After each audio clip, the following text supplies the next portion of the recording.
Hello students, welcome back to my channel. Today we learn chapter number 7 control and coordination. Last video में हमने सिर्फ introduction किया था. ये वीडियो में हम डीपली सीखेंगे. In the previous chapter we look at life processes involved in the maintenance function in living organisms. Living organisms में जो भी फंक्शन होते हैं वो सब लाइफ प्रोसेसेस कहते हैं. There we had start with a motion in all have that we see something moving it is alive. जो भी चीज़ें कुछ भी मूवमेंट दिखाती है तो उसे हम क्या कहते हैं, लिविंग थिंग. और जो चीज़ मूवमेंट नहीं करती है उसको हम नॉन लिविंग थिंग कहते हैं. बट प्लांट्स में क्या होता है, प्लांट्स अपने आप कभी मूविंग नहीं करते हैं. जब उसकी ग्रोथ होती है तभी उसकी मूवमेंट होती है. तो यहाँ तक हमने लास्ट वीडियो में सीखा था. Now why do we associate such visible movements with life? A possible answer is that we think of movement as a response in the change in the environment of the organisms. कई चीज़ें ऐसी होती है कि वो environment के हिसाब से हमारी बॉडी में चेंज होता है, उसका रिएक्शन कुछ अलग ही होता है. जैसे कि ब्राइट सनलाइट हमारी आइज़ में आए तो हमारी आइज़ बंद हो जाती है. अगर हम कोई गर्म चीज़ को टच करें तो हमारा हाथ अपने आप पीछे आ जाता है. तो ये सारी चीज़ें कैसे क्यों होती है, ये सारी रिएक्शंस कैसे कंट्रोल होता है, और ये सारे जो हमारे ऑर्गन्स है इसके बीच में कोऑर्डिनेशन कैसे होता है. जैसे कि आपको बहुत कुछ एक नया डिश खाने का मन हुआ, उसके देखा तो आपकी आइज़ है वो चीज़ को देखती है. फिर आपके मुंह में पानी आ जाता है तो मुंह में पानी आना, हाथ को वो डिश की तरफ जाना, तो ये सब जो चीज़ है वो कैसे कोऑर्डिनेट, वो उसका वर्क है वो कैसे कोऑर्डिनेट होता है, ये बात हमें ये चैप्टर में सीखनी है. The cat may be running because it has seen a mouse. Cat कब रनिंग करती है, जब वो कोई माउस को देखती है. Not only that, we also think of movement as an attempt by living organisms to use changes in their environment to their advantage. Plants grow out into the sunshine.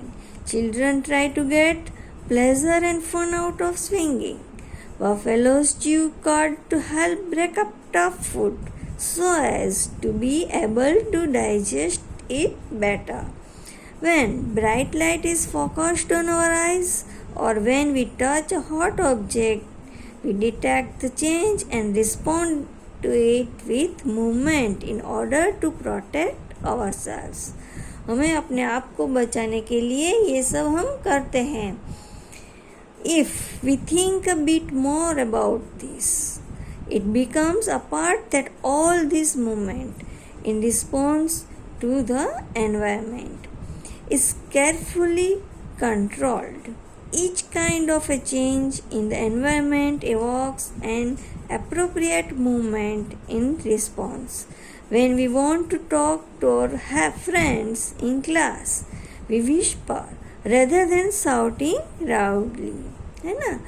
आप जब भी क्लास में अपने friends के साथ बातचीत करते हो तो विस्परिंग करते हो, बट क्लास के बाहर होते हो तो शाउटिंग करते हो. तो आपकी जो बात करने की जो एक्शन है वो उसके ऊपर आसपास का जो एनवायरनमेंट है वो इफ़ेक्ट करता है. अगर आप क्लास में हो तो आपकी बातचीत करने की जो स्टाइल है वो चेंज हो जाती है. अगर आप क्लास से बाहर हो तो आपकी बातचीत करने की स्टाइल अलग हो जाती है. मतलब एनवायरनमेंट है उसका इफ़ेक्ट आपके एक्शन पर होता है. Clearly, the movement to be made depends on the event that is triggering it. Therefore, such controlled movement must be connected to the recognition of various events in the environment, followed by only the correct movement in response. In other words, living organisms must use systems providing control and coordination. In keeping with the general principle of body organization is multicellular organisms. Specialized tissues are used to provide these control and coordination activities. ये control and coordination की activities है हमारी body में जो होती है, उसके लिए कई टिश्यूज़ है, ऑर्गन्स है, ऑर्गेनिजम्स है, वो सब मिलकर ये काम करते हैं. Now topic 7.1 animals nervous system. Animals में नर्वस सिस्टम कैसे होती है, वो क्या फंक्शन है उसका, वो हमें देखना है. इन animals such control and coordination are provided by nervous and muscular tissues, which we have studied in class 9th.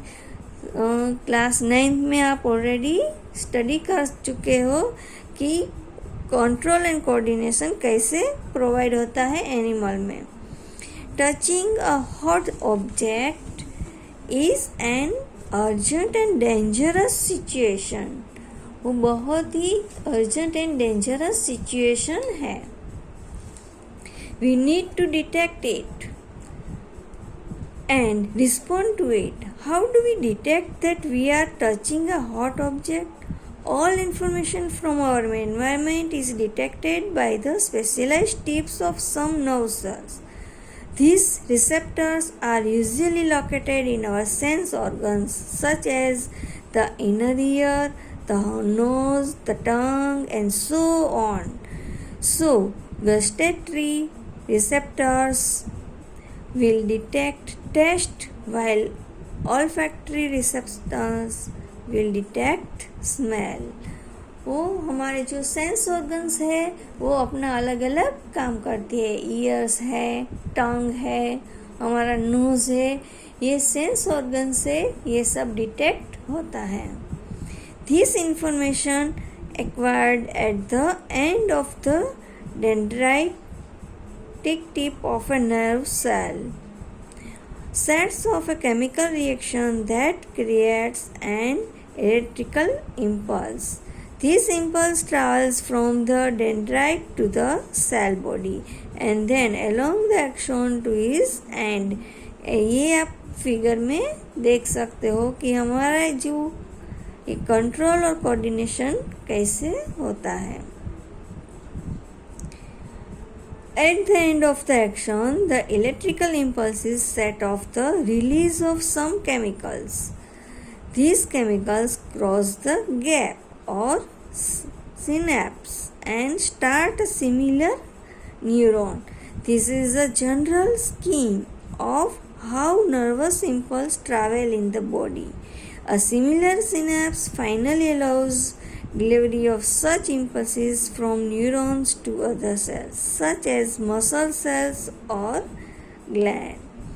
तो ये मोस्ट ऑफ जो थिंग है वो आप 9th स्टैंडर्ड में स्टडी कर चुके हैं कि नर्व सेल है वो कैसे वर्क करता है.